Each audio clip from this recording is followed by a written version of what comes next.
आज उत्तर प्रदेश की राजधानी लखनऊ के गांधी भवन में कांग्रेस के बड़े नेताओं का जमावड़ा रहा, जिसमें कांग्रेस संगठन को यूपी में नए सिरे से मजबूत करने के लिए पार्टी के जिला अध्यक्षों की कार्यशाला का आयोजन किया गया। इसमें कांग्रेस के विजन और मुद्दों को जनता तक पहुंचाने के निर्देश दिए गए।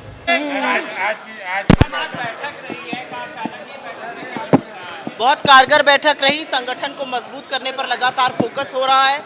फोकस है कि जो कांग्रेस के शीर्ष नेतृत्व का जो हमारा संदेश है, जिन मुद्दों को हम उठा रहे हैं, चाहे वो सामाजिक न्याय हो, चाहे वो संविधान के बारे में मुद्दे हो, चाहे वो इस देश में जातिगत जनगणना की बात हो, 50% आरक्षण खत्म करने की बात हो, आर्टिकल 15(5) लागू करने की बात हो, उन सब मुद्दों को प्रखरता से जनता तक हम पहुंचा सके और इसके लिए एक मजबूत संगठन की ज़रूरत है और वही काम हम लगातार कर रहे हैं।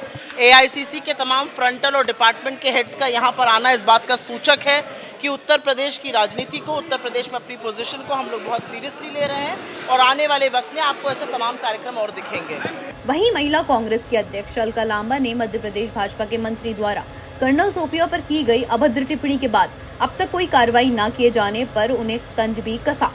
विंग कमांडर व्योमिका सिंह पर सपा नेता रामगोपाल यादव की टिप्पणी का समर्थन करते हुए अलका लांबा ने कहा, वो समाज गर्व महसूस कर रहा है। देखिए, आप लोग देख रहे हैं सुबह 10 बजे से कांग्रेस के सभी जिला अध्यक्ष, पर्यवेक्षक, राष्ट्रीय हम लोग जो अध्यक्ष हैं फ्रंटल के विभागों के 5 घंटे से ऊपर हो गया है लगातार संगठन सृजन पर। संगठन एक मजबूत खड़ा करना, वो संगठन किन मुद्दों को लेकर अब जन आंदोलन करेगा, किस तरीके से हम इस सरकार को जो डबल इंजन की उसे ललकार पाएंगे।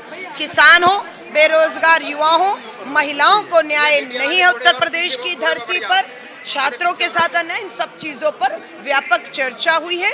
एक रोड मैप दिया गया है कैसे संगठन का निर्माण होगा, किन मुद्दों पर हम आगे बढ़ेंगे, आंदोलन और संघर्ष होंगे। इन सब चीज़ों को लेकर लगातार ये बैठकों का सिलसिला अविनाश पांडे जी और अजय राजी के नेतृत्व में यहाँ पर चल रहा है और मुझे खुशी है कि हर कोई बहुत गंभीरता से अपनी बात को लोकतांत्रिक तरीकों से पार्टी संगठन के बीच में रख रहा है।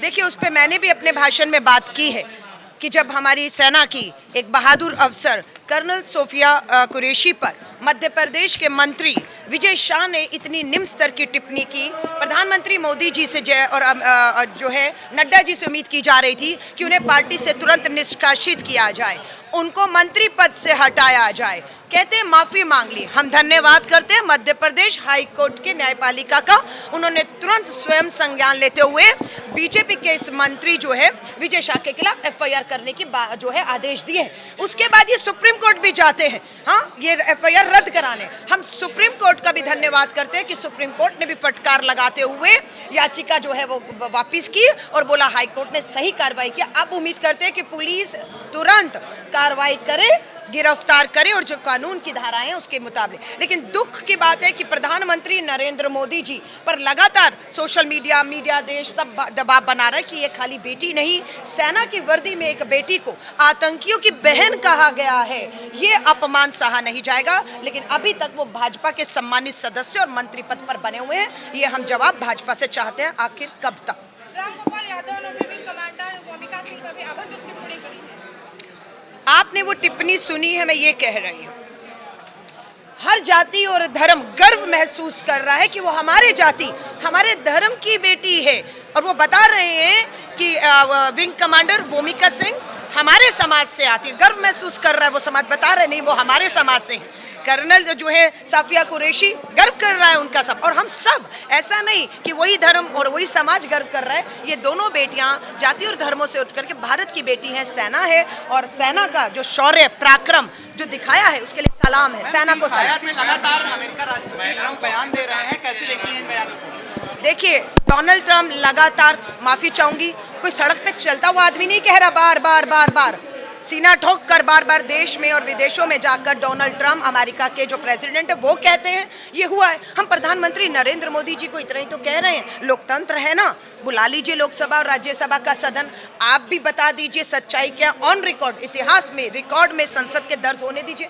सर्वदलीय बैठक आपने 2 बुलाई, नहीं आया, अब तीसरी बैठक बुलाई और अब तो युद्ध खत्म हो चुका है, सीज फायर का हुआ है। आप बताइए कि सीज फायर आपका सेना का फैसला था या सेना और देश के विरुद्ध अमेरिका के दबाव में प्रधानमंत्री मोदी जी, आप और आपकी सरकार द्वारा लिया गया फैसला है, उस पर चुप्पी जो है वो हम सबको अक्ल रही है। और हम फिर कह रहे, ट्वीट पर सोशल मीडिया पे ही देश दुनिया देख रही है, सक्रिय प्रधानमंत्री जी के खुद इतने फॉलोवर हैं, तो जहां डोनाल्ड ट्रंप ट्वीट कर रहे हैं उनके विभाग, आप भी एक ट्वीट कर दीजिए ना कि डोनाल्ड ट्रंप झूठ बंद करिए। आप देश और दुनिया को गुमराह करके बार बार झूठ बोल रहे हैं कि ये सीज फायर आपकी मध्यस्थता से या आपके चाहने से हुआ है, क्योंकि आपने ट्रेड व्यापार का हमें जो है डर दिखाया। कोई ट्रेड, कोई व्यापार का डर नहीं था, कोई डील नहीं थी, कोई डीलर नहीं था। मैं लीडर हूं और मैंने नकार दूं, लेकिन दुख की है कि प्रधानमंत्री मोदी जी इस पे खामोशी बनाए हुए हैं, जिससे शक पैदा हो रहा है।